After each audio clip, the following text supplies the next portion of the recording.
once again delighted to be working with Wales YFC to support and encourage the next generation of pig keepers in Wales. The competition, which is now in its third year, has attracted many new entrants to the pig industry in Wales, many of whom have gone on and established their own herds and their own businesses selling pork from Wales. The judges had a real task on their hands this year. The competition attracted a high number of really high quality applications, and so it was a real job for them to only be able to select 6 to go through. Each of the 6 winners will be given 5 weaners each, and they'll also receive expert training and mentoring to help them with this new business venture. And so the 2020 Menter Moch Cymru and Wales YFC pig finishing winners include Ethan Williams from Llantrysant YFC, Emily Lloyd from Llongyfarchiadau, Ngharad Thomas from Dyffryn Twy, Teleri Evans from Pontsian, Katie Hugson from Howie, and Teleri Vaughan from Enillwyr. Many congratulations to the 6, and we very much look forward to supporting you and helping you with your new venture. Hi, my name is Katie Hewson and I'm a member of Howie YFC. I entered this competition to gain experience in the rearing and handling of pigs. I'm grateful for this opportunity and guidance that will be given to me. I'm most looking forward to the showing at the Winter Fair. Thank you. Helo, Emily sy'n ma. Dwi'n byw yma ar fferm Tan y Graig, ger Aberystwyth. Dwi'n aelod o gyffi Llongyfarchiadau ac wedi bod yn ffodus iawn i gael fy newis i gael 5 mochyn trwy cynllun Menter Moch. Dwi'n edrych mlaen yn fawr iawn i gael y 5 mochyn ac yn enwedig i flasu'r cynnyrch ar ddiwedd y prosiect. I'm Ethan Williams at Garthach Farm in Cardiff. I'm a member of Llantrysant YFC in Glamorgan County.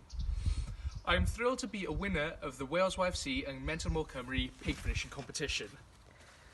I am extremely excited to be able to first time rear pigs on farm and for the knowledge which I'll inherit through this opportunity. I'm also very much looking forward to be able to show and compete my pigs at the Winter Fair, the Royal Welsh Show. I think this is an incredible opportunity which I'm very lucky to be able to be a part of. Thank you. Helo, Teleri Vaughan dwi'n aelod o glwb ffermwyr ifanc Enillwyr yn Sir Benfro. Eleni, dwi'n 16 ymgeisydd o Menter Moch Cymru. Dwi'n falch iawn o cael fy newis i fod yn rhan o'r rhaglen ac yn edrych mlaen i cael gwneud ffrindiau newydd, dysgu sgiliau newydd ac hefyd croesawu'r moch i'r fferm. Helo, Ngharad Thomas I fi o glwb ffermwyr ifanc Dyffryn Twy, Sir Gar. Dwi wrth fy modd fod mod wedi cael ei ddewis fel un o'r 6 sydd wedi gonffodus i dderbyn 5 mochyn fer ran o cystadleuaeth pesgu moch Menter Moch Cymru a Cyhoeddi Cymru eleni. Dwi'n edrych ymlaen yn arw i ddechrau ar y hyfforddiant ac i dderbyn y 5 mochyn a gweld eu datblygiad lan hyd nes adeg y ffair eiaf ac wrth gwrs i weld y cynnyrch terfynol. Helo, Teleri Evans ydw I o glwb ffermwyr ifanc Pontsian yng Ngheredigion. Rwy'n falch iawn o gael fy newis i fod yn rhan o'r menter yma. Rwy'n gyfarwydd y helpu ar y fferm deuluol yn Rhydsais gyda'r gwartheg godro ac ers dechrau'r flwyddyn rwy wedi symud I dyddyn bach ger llaw ac yn edrych ymlaen I groesawu'r 5 mochyn bach yma I Brebast I fi gael gofalu amdanynt a'i pesgu fel sialens I fi fy hunan.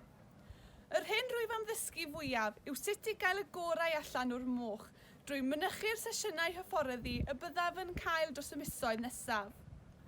Rwy'n edrych ymlaen yn fawr I ddysgu sut mae marchnata'r cig ac wrth gwrs yn gobeithio byddaf yn gallu eu harddangos yn y ffair eiaf a'i gwylio'n mynd y dan y morthwl. Diolch yn fawr am y cyfle.